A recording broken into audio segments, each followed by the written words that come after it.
ایریشن داعش لکوبانه ملت کرد پنابر کرد. پشکک مزن لباکوره کردستانه و جمارک جوان گهانه گنده سر سینور کردستان باشور. گرگوتنا نونر انجمن اجتماعی کردی دست آریکاری پیشکشی وان کرنه. ما چند کمیتش ورا آوا کرن. کمیتک ما جبو پنابر دیرکی اهلی کوبانی و اف کمیتش بری جشن قربانی ایوارا جشنی ام گهانوا هر مالباته کی ما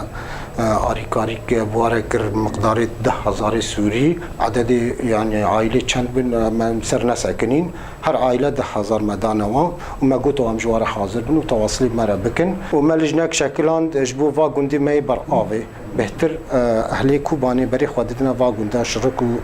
کو گربالات و علیگامش و طبقه ما چونه ویدیجی یعنی عائلات 10 بن ما 10,000 دانه 5 بن ما 5,000 دانه و ما گوتو چه خدمتی و هنه گو ام توازن بهتر درباس بن حریم کردستان گور پنابر دبیجن مرقوان اوا کو درباسی کردستان بمن دریا دریه سیمال کاره الوطن الكردي واجي الكاريا مكر امواجي شكر دكن وكيف مبوان خوشه واهلي جنجي واجي الكاريا مكر امواجي شكر دكن وانا امكانيه خابو جمره حياه و رويج مره الكاريا مكر هم دخوازن حدود كردستان و ام هر وير كي بلكي بخابتن زوري خو خدي كن گلک روشن زحمت دناف وان پنابراده هنه ام شش نداره انا السروج بين شش ران السروج من السروج راهوتم ما خوافل بنا ام جيسر بن كرن ما جيت جلا يا اخو جيت تشتا كامل ريفيون بالرحله تموش خوافل دو خبر دانا ما جيت حركون ام جيت ريفيون ابي حالم وانكو ضرب مره حيرينا او ما تو جي مره حيري نا كونن مره وكنا كونن داشم كنا نا كونن تشتكي اگر هرن کردستان باکور دوی هر یک 400 دلار زیاده تر بده امنو تنا في جامعه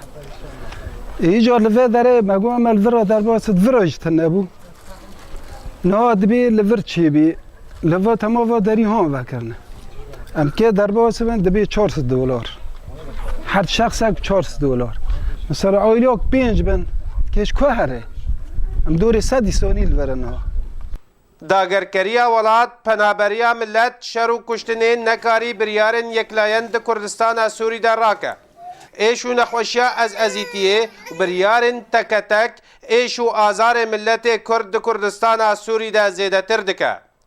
جدیرکی احمد صوفی آرک تیوی